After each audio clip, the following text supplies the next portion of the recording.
Graça e paz, meus queridos irmãos. Uma alegria para mim poder estar compartilhando esse texto da palavra de Deus que se encontra na Bíblia, em Atos. Obviamente, nós estamos estudando em Atos. Eu quero dizer que essa história do homem paralítico de nascença sendo curado é uma história que eu tenho contado, é uma das histórias que eu mais tenho contado da Bíblia. E que estudando essa história cada vez mais, a gente descobre mais e mais a profundidade desse texto da palavra do Senhor. Então realmente maravilhoso poder compartilhar com vocês essa palavra. Essa história, ela diz que Pedro e João foram até o templo num dia à tarde, por volta das 3 horas, como era costume, era a hora, o tempo da oração. E quando eles se aproximavam do templo dos judeus, ali na porta chamada Formosa, uma das principais portas ali do templo, muito bonita, formosa, havia um homem que era carregado todos os dias, naquele dia, sendo carregado pelos seus amigos, colocado ali. Esse homem era aleijado desde o seu nascimento. E todos os dias ele era carregado e colocado ali para receber, para pedir esmolas. Naquele dia, vendo Pedro e João se aproximar da porta para entrar no templo, ele pediu algum dinheiro. Pedro e João pararam e Pedro disse: "Olhe para nós."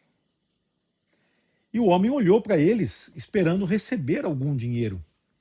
Mas Pedro disse: "Olha, nós não temos nenhum dinheiro para te dar. Nós não temos ouro nem prata, como diz o texto. Mas nós vamos dar o que nós temos. E em nome de Jesus Cristo de Nazaré, levanta e anda." E Pedro segurou o homem pela mão direita, ajudando-o a se levantar. O homem sentiu a força, né? Teve os seus pés e tornozelos foram fortalecidos e ele deu um salto e começou a andar. E Pedro e João continuaram entrando no templo e o homem entrou com eles no templo, andando, saltando e louvando a Deus. E as pessoas começaram a olhar para aquele homem e dizer, reconhecendo ele: "Esse não é aquele que frequentemente está na porta, aleijado, pedindo esmolas?" E eles então ficaram todos altamente maravilhados. Isso vai do capítulo 3, versículo 1 até o versículo 10, aqui do texto de Atos. E essa história nos mostra como que a igreja, né, ela não é colocada numa... é difícil dizer quanto tempo ela aconteceu depois do Pentecoste, depois da derramada do Espírito Santo, mas é a primeira história da igreja, ou sobre a igreja, que Lucas nos conta em Atos. Então essa história ela é importantíssima dentro dessa perspectiva. Lucas vai entrar, né, livro adentro, quando a gente vai lendo Atos, ele vai entrando e mostrando como a igreja ela prega, ela proclama a palavra de Deus, como a igreja que é a nova criação de Deus, né? Agora que de fato Jesus ele fez a sua obra de redenção, enviou o seu Espírito Santo, como as coisas vão acontecer na igreja. E então essa história é muito importante e ela nos mostra, dentro do contexto de Atos, algumas coisas interessantes, mas e também tem muitos temas nessa história. Muitos temas eu poderia aqui destacar. O que eu gostaria de destacar aqui realmente é a proclamação do reino de Deus na vida de Pedro e João aqui como servos de Deus, que proclamam a serviço, eles estão a serviço do evangelho e eles estão anunciando ainda que pobres, sem dinheiro, mas ricos, né? Esse é o tema da mensagem, ou pelo menos da história, né, que eu encontro aqui num livro que tem sido um livro que tem me acompanhado no último ano, na verdade já há 2 anos, que é A Pérola de Grande Valor, da minha amiga Judy Miller, Encontrando a Verdadeira Prosperidade. Então, ela colocou essa história aqui e ela denominou a história, o título da história, como Pobres, porém ricos, porque exatamente esse é o ponto central, né? É um dos pontos centrais da história. O ato da cura desse homem que era paralítico desde o nascimento é um cumprimento das profecias do Antigo Testamento e das profecias do próprio Jesus, que anunciou a sua igreja triunfante. Jesus anunciou que a sua igreja era vitoriosa. E isso é muito importante para nós, porque muitas vezes hoje, 2000 anos depois, nós achamos que a igreja, muitos acham que a igreja ela sofre algum perigo de sucumbir, de de não ter sucesso ou de fracassar na sua mensagem ou na sua missão. Mas isso não é possível porque a igreja ela tem a palavra do Senhor de que ela vai continuar. O que acontece é que pessoas da igreja, muitas vezes, eles podem abandonar a fé em Cristo e igrejas se tornam clubes, igrejas se tornam projeto de ação social, mas não proclamadores da verdade, da palavra de Deus. Mas enquanto a igreja ela andar na cartilha do evangelho, e eu posso afirmar que Atos dos Apóstolos é a cartilha do evangelho, é a cartilha da missão. Atos, eu fico pensando o que seria da Bíblia ou do Novo Testamento se nós não tivéssemos Atos dos Apóstolos.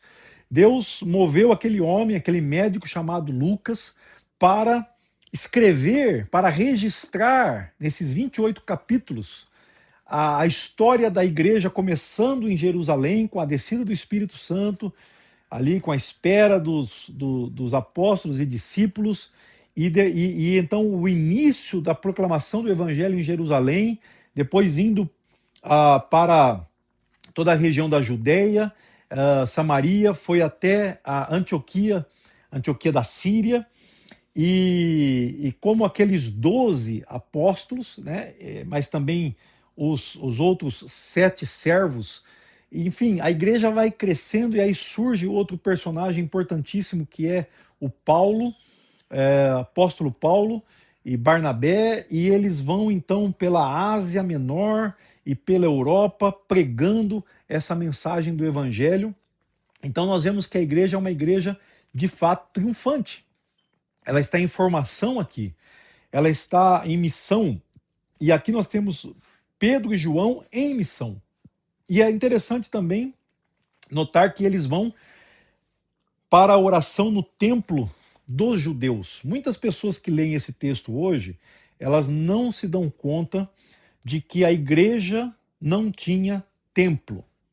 A igreja, em nenhum momento, naqueles dias, a igreja se preocupou em construir um prédio, em construir um templo. Não havia necessidade, porque eles entendiam que o templo, na nova criação, no evangelho, na igreja, o templo de Deus não é feito de mãos humanas ou por mãos humanas, não é feito de paredes, mas o templo ele é feito. Muitos acham que o templo pode ser algo que a igreja se preocupava em fazer, mas não é. O templo ele é sim feito por pessoas que foram redimidas. Esse é o templo do Senhor. Essa é a casa em que Deus habita, são as pessoas. Então, agora, o Pedro e João, indo ao templo dos judeus, isso nos mostra algumas coisas, como, por exemplo, o cristianismo ele nasce no seio do judaísmo, ou digamos assim, o evangelho que está ali sendo proclamado. Onde é que eles iam proclamar o evangelho? Eles iam no templo, porque eles não estavam proclamando um outro Deus diferente daquele que os judeus iam até ali para adorar.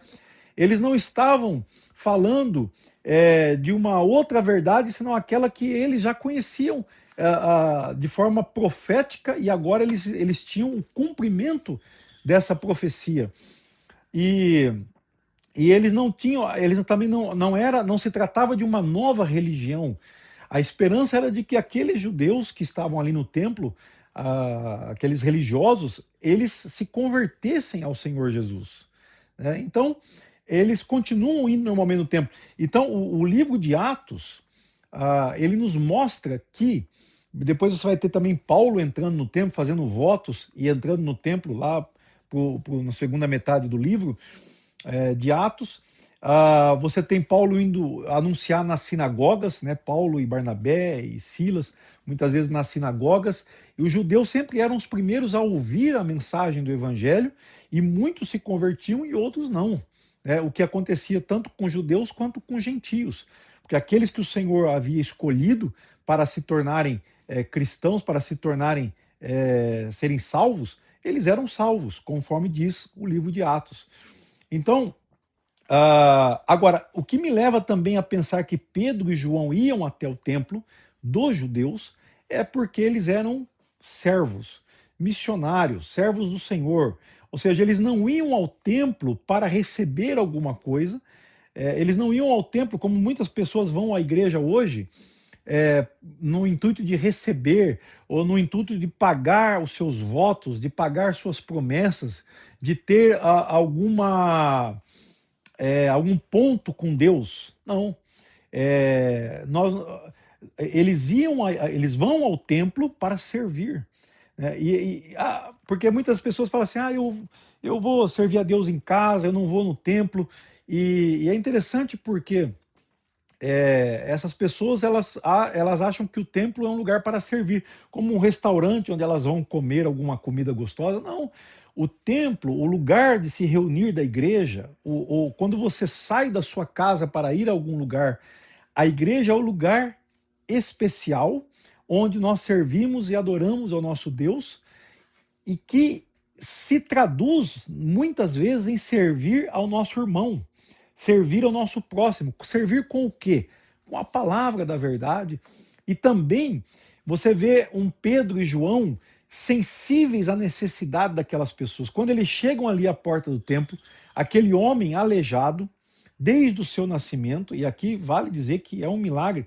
Se existe milagre difícil e fácil de fazer, esse é um milagre difícil, né? Assim como Jesus tinha curado um cego de nascença, e Jesus disse que os seus discípulos fariam os sinais que ele fez, e ainda maiores do que ele fez, ali estava um sinal de um homem que nunca havia andado, desde o seu nascimento. Toda a sua vida ele foi carregado até o ponto onde dava para se carregar, para que ele pudesse pedir esmolas. E ele não estava habilitado a entrar no templo e adorar, a subir as escadas. O templo não tinha acessibilidade, né, de pessoas com necessidades especiais, como nós dizemos hoje. Então, os seus amigos faziam o que dava para fazer, colocavam ele ali e ele pedia esmola. Não havia seguro social por parte do governo. É interessante notar isso. Então, a única forma que ele tinha de sobreviver, sendo uma pessoa aleijada, era realmente pedindo esmolas. Então, era muito natural isso. E Pedro e João, então, são sensíveis àquela necessidade, mas eles são portadores de um poder, eles são portadores de uma mensagem a ser proclamada que diz que agora as coisas mudaram. E eles estão pensando, aqui nós vemos aqui quando Atos, quando Lucas escreve esse trecho, com certeza ele está pensando, ele está se lembrando das profecias que estão lá no capítulo 35 do profeta Isaías, que diz que o coxo saltará como um cervo. Então aqui você vê esse homem, ele vai ele vai ser alvo da graça, do poder do evangelho, e ele vai deixar de ser um pedinte, ele vai deixar de ser alguém que está pedindo, que está precisando, alguém necessitado, agora ele passa a ser um adorador, ele passa a ser alguém que louva, ele passa a ser alguém que se alegra, assim como o deserto, né, recebeu a mensagem lá em Isaías 35, dizendo que o deserto se alegraria, que o deserto irromperia de água, de flores, de folhas. Então, tudo isso faz parte da profecia de Isaías, e aqui em Atos capítulo 3 nós temos o cumprimento desta profecia, desta palavra. E o centro da mensagem aqui que nós temos é exatamente a palavra quando Pedro então diz: olha para nós. Ele diz: em nome de Jesus Cristo, o Nazareno, levanta e anda. Então, inclusive, Isaías chega a descrever que os pés, os joelhos que tremem, se fortalecem. O Lucas escreve exatamente isso aqui. Ele diz que os pés e os tornozelos daquele homem se fortaleceram. Ele nunca havia andado. Naquele momento, seus pés se fortaleceram. Os ortopedistas, né, os cientistas dizem que o pé humano é uma das partes do nosso corpo mais complexas, com dezenas e centenas de músculos e ossos, extremamente complexo. E Deus restaurou completamente os pés daquele homem, os tornozelos e a estrutura óssea. E ele pôde se levantar pela primeira vez. Não só se levantar, ele pôde andar pela primeira vez. Não só andar, mas ele começou a saltar. Tem muita gente hoje que, se a gente pedir para saltar aqui na igreja, tem gente que não vai conseguir saltar porque não tem, né, mais aquela força nas pernas. Esse homem começou a saltar de alegria e louvar a Deus. E entrou no templo louvando a Deus. Isso foi realmente um sinal do evangelho, um sinal de que o nome de Jesus tem poder para curar. Aliás, voltando aqui a esse livro, muitas histórias são contadas aqui. E quem acha que oralidade não tem profundidade, né? Olha a profundidade desse livro aqui da Judy, com a introdução do Grant Lovejoy. E ele vai traduzir essa frase em nome de Jesus Cristo Nazareno. Ele vai dizer assim, Pedro vai virar para aquele homem e dizer assim: porque Jesus pode curar, levanta e anda. Porque Jesus pode curar você. Então, em nome de Jesus, diz que é muito claro que Pedro não está se colocando como alguém que pode manipular aquele poder de curar. Ele não está se colocando como alguém que tem esse poder nele mesmo, mas Pedro está fundamentado no nome daquele que é o único que pode curar, daquele que é o único que pode realmente restaurar e perdoar pecados. Porque nós vamos lembrar também daquele paralítico que Jesus curou lá em Cafarnaum, quando 4 amigos deles trouxeram. E aqui também é interessante, porque aqui também é um paralítico trazido por amigos. É outro paralelo na escritura também, lá de Marcos capítulo 2. Também é um dos primeiros milagres que Jesus faz. Jesus cura aquele homem, mas antes de curar ele diz: filho, os teus pecados estão perdoados. Então, a mensagem de Pedro e João naquele dia era de que Jesus Cristo, a quem eles haviam matado, ele agora estava ressuscitado e vivo, e exercendo o seu poder, exercendo o seu reino, o seu domínio, o resultado do seu trabalho estava ali, da sua obra, digamos assim. Então ele está vivo e exercendo o seu domínio ou o seu poder de curar e de restaurar toda a criação, de restaurar e dizer, ó, a partir de agora, aqui você tinha até hoje o deserto, agora você tem águas correndo, você tem as plantas nascendo, você tem um lugar de vida com frutas. Até aqui você tinha o choro, agora você tem a alegria, o riso. Até aqui você tinha pessoas quebradas, pessoas esmagadas, pessoas destruídas, deprimidas, mas agora você tem pessoas que louvam e que estão admiradas porque Deus curou um homem, porque Deus restaurou o seu reino. Aquelas pessoas que viram aquele homem, elas ficaram admiradas, totalmente admiradas, porque reconheceram que aquele homem estava frequentemente ali na porta do templo. Então, até aqui você tem pessoas necessitadas, pessoas que estão pedindo. A partir de agora você tem pessoas cheias da graça de Deus, pessoas supridas. Todas as suas necessidades são supridas e essas pessoas podem louvar a Deus com satisfação no coração. Porque é isso que acontece com a pessoa que encontra Jesus. Desde o dia que você encontrou Jesus, e se você não encontrou ainda, saiba que esta é a verdade do Evangelho. Por que as pessoas hoje elas louvam a Deus? Por que essa igreja se enche de pessoas que vêm dia após dia, semana após semana, e estão aqui a louvar, e quando elas vão para casa vão cheias de alegria, e vão abençoar a sua família, vão abençoar os seus amigos, vão abençoar os seus vizinhos, vão proclamar o Evangelho porque de fato eles encontraram Jesus, e Jesus então fez essa transformação em suas vidas. E quanto mais pessoas em Pirajuí, quanto mais pessoas na sua cidade tiverem essa alegria, esse enchimento, esse preenchimento, essa satisfação, mais essas pessoas, mais essa cidade será cheia da glória, cheia do louvor, cheia da gratidão, cheia do poder de Deus nas suas vidas.